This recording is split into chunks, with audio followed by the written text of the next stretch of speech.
Hey, welcome. Happy Friday, and welcome to Chats with Betsy Phillips with Baird and Warner. I really appreciate you being here, and I am so excited today because we are meeting with Myrna Goldberg of Rubin and Goldberg, and we are going to discuss the essentials of estate planning. And you might wonder, why do I think this is important? I think it's important because it affects all of our lives. It's affected my life a lot recently. And it's something so easy for you to take care of to solve so many problems that you don't need to have. It's, a good way to avoid having issues. So, Myrna, welcome. Thank you so much for having me, Betsy. And I got to ask the first question. Please tell us what a will is and what happens if you don't have one. Okay, I have so many stories I could share too, but a will disposes of your personal property. So usually it's your things. So your jewelry, your furniture, your art, your things. Later, if we talk about trust, that's usually more about money. But the will is usually your things. And it's very important to have a will, because if you don't, then your assets will go the way that Illinois wants them to go. There's laws of succession if you're die without a will, which is called being intestate. And wait a second. Go ahead. Okay. The way that your assets might go aren't the way you want.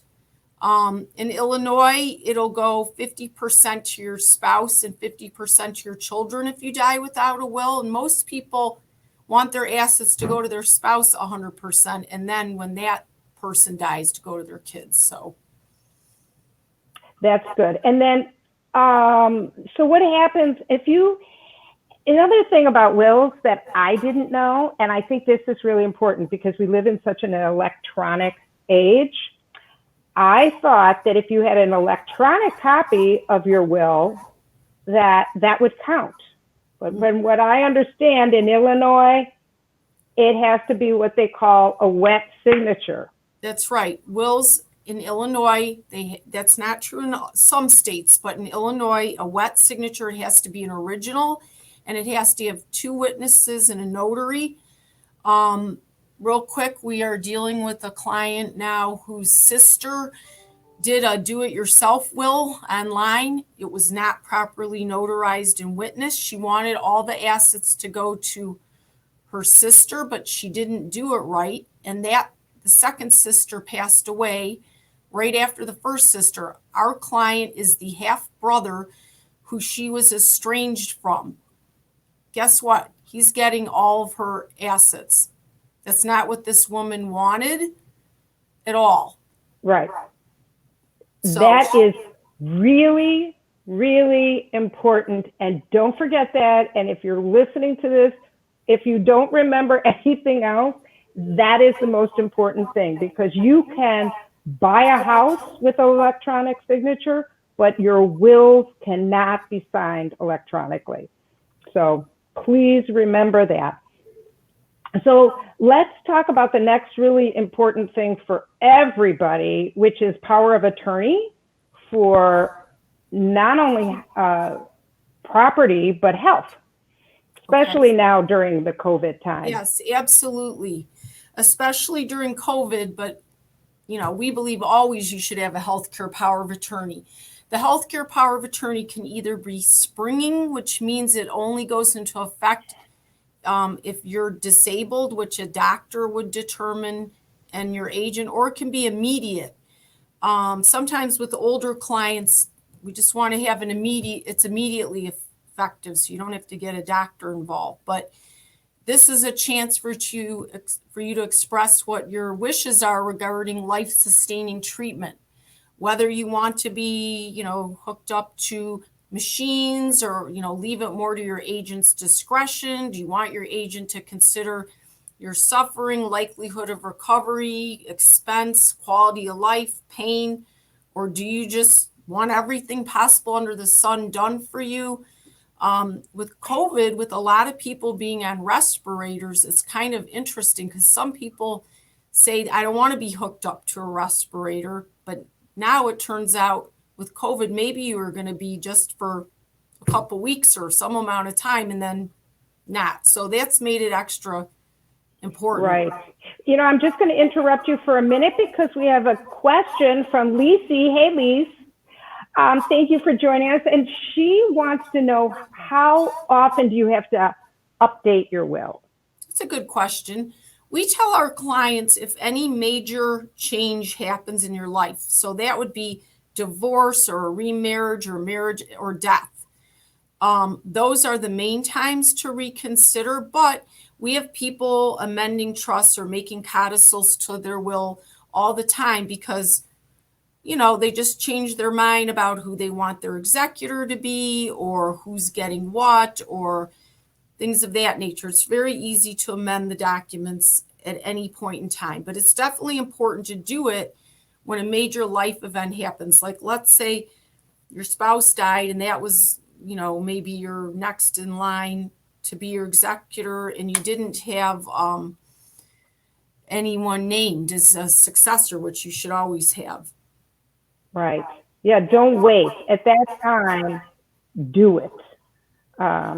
Because there are, I bet Myrna could tell us a million stories of oops, goof, should have done it. Yeah. Another important thing about the power of attorney with health, I think, is for our kids that are in college. Once they turn 18, is it 18 or 21? How does that? 18. You have to be 18 in order to do a power of attorney for property or health care. But they could get in a ski accident at school and they can't, I mean, maybe you want to elaborate on this and why it's so important. Not that you think they're going to be dying, but other things could happen. Yes, my children have food allergies, and we made sure we did this before they went to college. We even dropped them off the powers of attorney at the university hospital, and sure enough, one of my kids ended up in the emergency room with a food allergy reaction, and I had my documents, and they had them, and because they don't have to talk to you. Your kids are adults if they're 18 or older. So the hospital and doctor, sometimes they will, they're nice and they will, but they don't have to.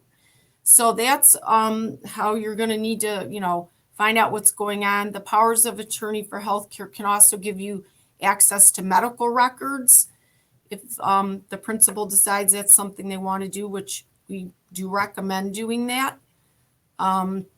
So we do them for college students all the time. The property one too. Right. Good. Excellent. Then,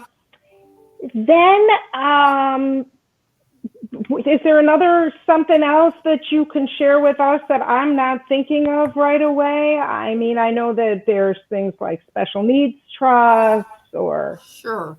Well, first, let me just touch on the property power of attorney since you sort of brought that up. Same thing as the healthcare one in that you're naming an agent, which you could have it effective immediately or only if you're disabled.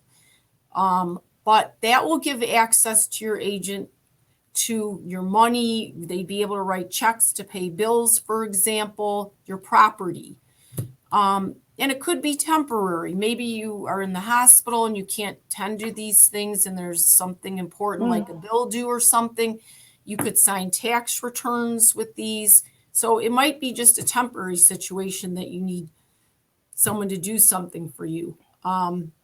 Also, you can control in the property power, in the healthcare power, you could say if you want your remains to be cremated or not. So what used to happen is someone said, I want to be cremated, and then they died, they got buried, and then later someone realized, oh, that's not what they wanted.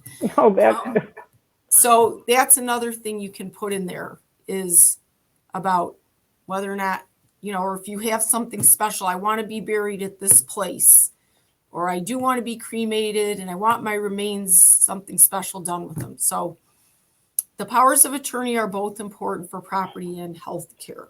Right. And Lisi just mentioned that they keep their HIPAA, their powers of attorney for their kids and their parents in Dropbox so that they can access those. And those are all okay with electronic signatures. Yes. It's just the wills and trusts?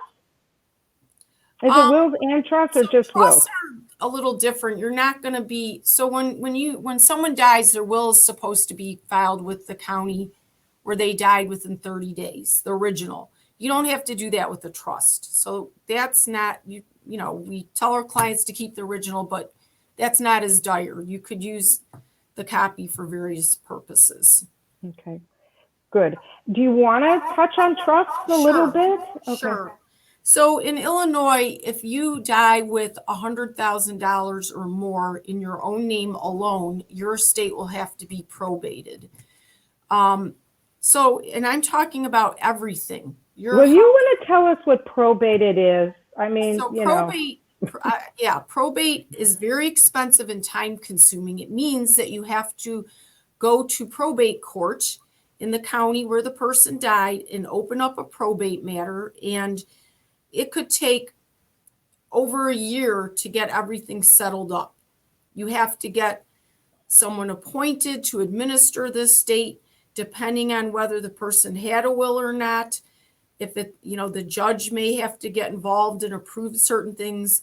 If it wasn't an independent administration, they may have to approve a sale of a real estate or sale of, other things, shares of stock and things like that. So it's very, very time consuming. You would have to pay an attorney, such as myself, to go to court periodically, file all kinds of things with the court, and close out the state and make sure everybody gets what they're entitled to. It's quite costly and time consuming. So again, in Illinois, if your assets are in your own name alone, so I'm not talking about joint with a spouse, I'm saying just in your own name, and it's more than $100,000, you have to go to probate. It's pretty easy to get to the $100,000 if we're talking about everything. Cars. So there's ways around that. One is a trust. You could put things in the name of a trust. You could put bank accounts, brokerage accounts. You could put real estate in the name of a trust. So that's one way around it. And for some clients, we do that. That's not necessarily needed for everybody. If someone has kind of a small estate and they don't want to go down the trust road, there's other things you can do. You can make the real estate transferred on death to a particular somebody. That gets around the probate problem. You can have bank accounts owned jointly, or you can fill out a transfer on death paperwork for your bank accounts or brokerage accounts. Make sure you name beneficiaries for your retirement accounts. So you don't have to have the trust, but the trust is a very flexible document. It lets you say, here's who I want to get what, and you can even specify ages and percentages. You might say, my child can have a third of my estate when they're 30 and another third when they're 35 and the rest when they're 40. I'm just making this up. You can say whatever you want. Whereas if you don't have the trust and you say transfer on death to my kid, they're going to get it all 100% right then and there. So, there's all kind of things you can do in a trust. You can name charities if you want. You can, make specifications about who's getting what and when. We can have things up to the trustee's discretion. You can have provisions about leaving things in the trust if the beneficiary has a substance abuse problem or mental health issue or something else. You can make a special needs trust if the beneficiary is disabled in some way and needs that. So there's a lot of flexibility with the trust. That's great. I want to mention too that Myrna has been really kind and has given me a PDF that goes over what she's calling the estate planning essentials. I have that PDF and I'd be happy to share it at any time with anybody who needs it. And Myrna, is there anything else that maybe you think before we wrap up that would be of interest to? Well, I'm just going to say, since you're, being so nice about our firm and everything, we give free consultations, as many lawyers do. We ask the client to fill out a questionnaire about their assets and who they might want their people to be in these executor power of attorney roles or trustee roles. And then we make a recommendation. We tell you how much it's going to cost, and then they can decide if they want to do it or not. Because this is kind of a custom situation. It's not a one size fits all. So do it yourself is good for a crafty project, maybe. But not for this. No, on that note, I am going to say, I am a firm believer. Can't sell your house yourself. You can't operate on yourself. Don't write your own will. Don't cut your own hair. Everything we're specialists, and we spend a lot of time studying and learning the changes. These laws are changing all the time, that Myrna. It's not, next week you could be something else. And we really need to rely on our professionals, which is why I'm having people like Myrna, people that in different fields, so you can come to my site and find experts and professionals and get to meet them and have them take care of your needs. Which is exactly what I want to offer. So thank you. That's great that you do that. So please, this will be on. If you have any questions, you can contact Myrna directly. You can contact me. I'll get her information. And I want to wish everybody a wonderful weekend. It's sunny, and in Chicago, we celebrate sun, okay? Nobody loves the summer more than a true blue Chicagoan. So enjoy. Thank you so much, Myrna, and be well. Stay healthy. Thank you for having me. Okay, this was great. Thank you so much. Okay, bye. Bye now.